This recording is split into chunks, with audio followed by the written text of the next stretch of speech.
Keir Starmer's government faces a growing political storm as the Labour leader struggles to balance the interests of big business with the needs of ordinary working people.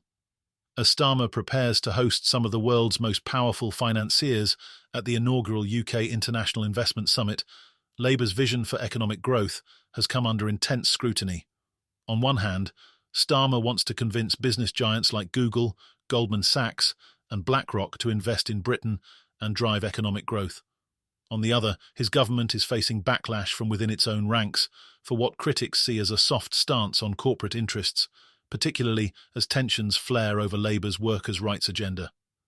But before we dig deeper into the heated political battle and Starmer's high-stakes gamble, make sure to hit the subscribe button for more breaking political news. Now, let's dive into the full story. Keir Starmer's first 100 days as Prime Minister have been nothing short of turbulent. As his government attempts to relaunch its central mission to restore economic growth, Starmer finds himself walking a tightrope between appeasing corporate giants and delivering on promises to improve the lives of ordinary working people. Labour's approach to economic growth has sparked internal tensions within the party, as some senior ministers express discomfort with the influence of big business in shaping the country's future. The stage is set for the International Investment Summit in London, where some of the world's most influential business leaders, including executives from Google, BlackRock, and pharmaceutical giant GSK, will gather to discuss opportunities for investment in the UK. The summit is being touted as a key moment for Starmer's government to attract foreign capital and demonstrate Labour's commitment to economic growth. But behind the scenes, Starmer's cabinet is divided on how to achieve this goal, and the Prime Minister's close relationship with big business is drawing criticism from those who feel Labour is straying too far from its roots. The tension became evident last week when Starmer distanced himself from Transport Secretary Louise Hay, who sparked controversy by branding P&O Ferries a rogue operator and calling for a boycott of the company. Hay's comments ignited a diplomatic row with P&O's parent company, DP World, which was set to attend the summit and announce a £1 billion investment in the UK. Despite the fallout, Starmer is pressing ahead with the summit, determined to secure major foreign investments and demonstrate his pro-business credentials. At the heart of the issue is Labour's Economic Balancing Act. Can the party drive growth while ensuring the benefits are shared more equally across society? As Starmer prepares to welcome business leaders from across the globe, he faces growing pressure from both within his own party and from outside critics who question whether Labour's policies truly serve the interests of working people. One of the key concerns is how Labour's economic strategy might impact inequality. Some of the companies attending the summit have faced criticism for contributing to growing inequality in the UK. The involvement of DP World, the Dubai-based owner of P&O Ferries, and Macquarie, an Australian investment firm nicknamed the Vampire Kangaroo for its controversial business practices, has raised eyebrows. While these companies are promising investment, critics argue that the benefits may not be felt evenly across society. Many fear that big business interests could overshadow Labour's promise to create a fairer economy. Within Labour, the discomfort is palpable. Some party members believe that Starmer's willingness to court big business risks alienating the very people Labour is supposed to represent. The Prime Minister's recent New Deal for workers, which includes stronger rights for employees and the largest upgrade in workers' rights in a generation, has been hailed as a step in the right direction by trade unions and working-class voters. However, it has been sharply criticised by business leaders who claim that the new policies could stifle growth and discourage investment. Last week, Starmer introduced the New Deal as part of Labour's broader mission to address the challenges of modern capitalism.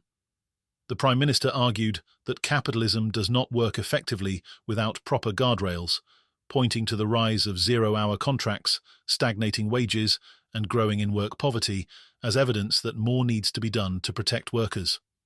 The plan also includes proposals for the National Wealth Fund and GB Energy, two initiatives aimed at leveraging private sector investment to drive growth while ensuring the state shares in the proceeds.